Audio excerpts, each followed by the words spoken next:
बच्चों सुप्रभात। मैं डॉक्टर सुमन गुप्ता, सह आचार्य समाजशास्त्र, राजकीय महाविद्यालय नावा नागौर। बच्चों, आज हम कोडिफिकेशन या संकेतीकरण करेंगे। कोडिफिकेशन यानी संकेतीकरण, अनुसंधान में संकेतीकरण का अपना स्थान होता है, क्योंकि तथ्यों के विश्लेषण एवं वर्गों के कोटियों में निर्धारण की प्रक्रिया के बाद इस प्रक्रिया को संपन्न किया जाता है। इसमें कोटि को एक सांकेतिक नाम दिया जाता है और ये सांकेतिक नाम की आवश्यकता तब पड़ती है जब मदों की संख्या अधिक होती है, तथ्यों की संख्या अधिक होती है, तो अब सांकेतिक नाम की आवश्यकता पड़ती है। जब शोध कार्य में तथ्यों की संख्या बहुत अधिक होती है, संकेतन की प्रणाली को अनुसंधानों में समय, धन, मानव संसाधन की बचत और कार्यकुशलता के लिए काम में लिया जाता है। बिना सांकेतिक नामों के सारणीकरण करना कठिन होता है, इसलिए संकेतीकरण में तथ्यों को संकेतन संख्या प्रदान की जाती है एवं इन संकेतन संख्याओं की गणना करके ये ज्ञात कर लिया जाता है कि किस वर्ग में कुल कितने मदों की संख्या है। सांकेतिक नाम जो है एक सिंबल होता है, एक प्रतीक होता है। यह एक या अनेक अक्षरों के रूप में भी हो सकता है, यह एक या अनेक अंकों के रूप में हो सकता है, अक्षरों के रूप में भी हो सकता है। तो इसलिए हम इसको समझने के लिए संकेतीकरण की परिभाषा की चर्चा करेंगे। और संकेतीकरण की परिभाषा में हम सबसे पहले यंग की पीवी यंग की जो परिभाषा है उसकी चर्चा करेंगे। पीवी यंग कहते हैं, तथ्यों को प्रस्तुत करने के लिए संकेतीकरण में वर्गों या श्रेणियों का निर्माण किया जाता है और उनको एक संकेत प्रदान किया जाता है। तो इसका मतलब ये हुआ कि जो भी तथ्य हम एकत्रित करते हैं उनको वर्गों या श्रेणियों में वर्गीकृत करके और उनको एक संकेत प्रदान किया जाता है, ऐसा इन्होंने उसकी डिफ़ाइन किया। गुडे और हार्ट कहते हैं, संकेतीकरण एक ऐसी प्रक्रिया है जिसके द्वारा तथ्यों को वर्गों में संगठित किया जाता है और प्रत्येक मद को उस वर्ग के अनुसार जिसमें वह आता है एक संख्या या एक संकेत, एक सिंबल प्रदान कर दिया जाता है। फिर इसके बाद गुडे और हार्ट कहते हैं कि संकेतों को गिनकर हम ये तय करते हैं कि किसी दिए हुए वर्ग में मदों की संख्या कितनी है, परंतु आधारभूत प्रक्रिया वर्गीकरण की ही होती है। ठीक है, नेक्स्ट डेफिनेशन एक और हम देखेंगे और वो है सैलिज की। सैलिज कहते हैं, संकेतीकरण तकनीकी प्रणाली है जिसके द्वारा तथ्यों को श्रेणीबद्ध किया जाता है। संकेतीकरण के द्वारा मूल तथ्यों को संकेतों में परिवर्तित किया जाता है, उन्हें गिना एवं सारणीयन, गिनकर मतलब हम उसमें सारणीयन किया जा सकता है। जैसे हम गिनते हैं उसके बाद उसका सारणीयन किया जा सकता है। तो बच्चों, ये बात हमने डेफिनेशन देखी पीवी यंग की, गुडे एंड हार्ट की और सैलिज की।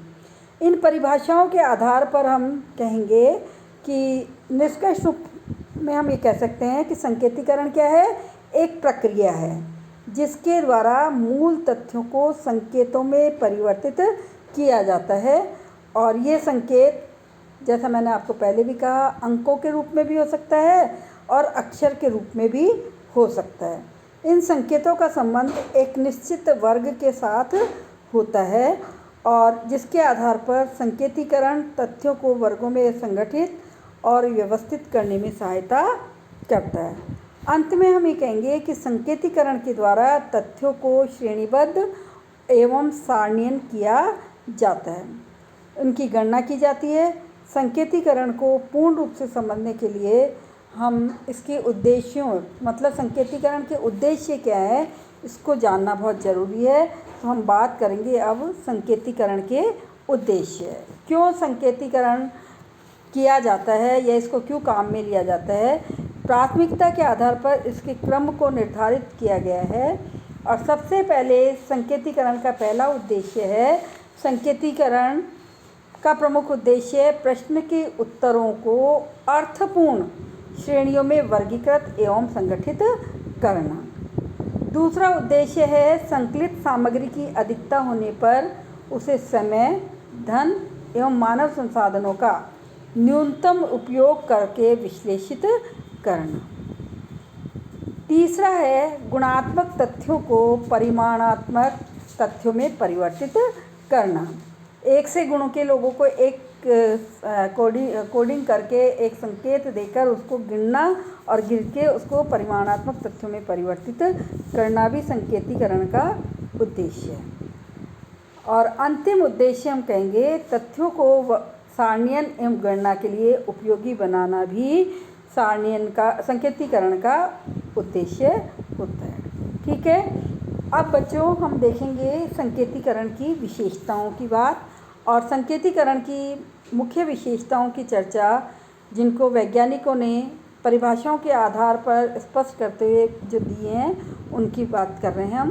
पहली विशेषता है संकेतीकरण की कि इसके द्वारा मूल तथ्यों एवं सामग्री को संकेतों में परिवर्तित करके सारणीयन एवं गणना के लिए क्या किया जाता है, उपयुक्त बनाया जाता है। दूसरा है गुडे एवं हार्ट के अनुसार इसकी प्रमुख प्रक्रिया तथ्यों का वर्गीकरण करने की है, अर्थात संकेतीकरण के आधार पर जो है तथ्यों का वर्गीकरण किया जाता है।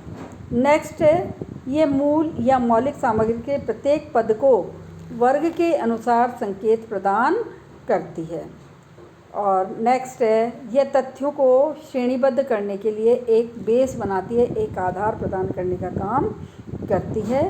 नेक्स्ट ये तथ्यों के विश्लेषण के कार्य को मितव्ययी बनाती है। मितव्ययी बनाने का मतलब क्या है, कम समय, कम धन एवं कम श्रम में इनको क्या करते हैं, इनका ये बनाने का काम करती है और विभिन्न वर्गों एवं उपवर्गों में इसको बांट दिया जाता है। मतलब पहले एक मेन ग्रुप और मेन का फिर सब वर्ग की बात हम कर सकते हैं इसमें।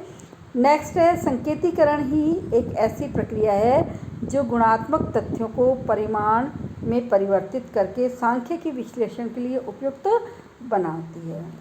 नेक्स्ट है यह तथ्यों की शुद्धता प्रदान करती है, मतलब इसमें सारी चीज़ें बिल्कुल स्पष्ट हो जाती हैं, कई पक्षपात की संभावना नहीं रहती है।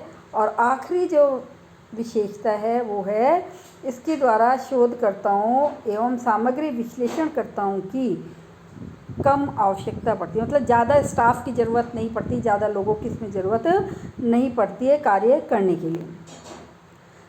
इसके बाद बच्चों हम करेंगे संकेतीकरण के लाभ जिसके लिए हम इसका उपयोग करते हैं। और सबसे बड़ा जो लाभ है वह है, इसमें पहला लाभ है अधिक उत्तरदाता। शोध कार्य में जितने अधिक उत्तरदाताओं की संख्या होगी संकेतीकरण उतना ही लाभप्रद होगा।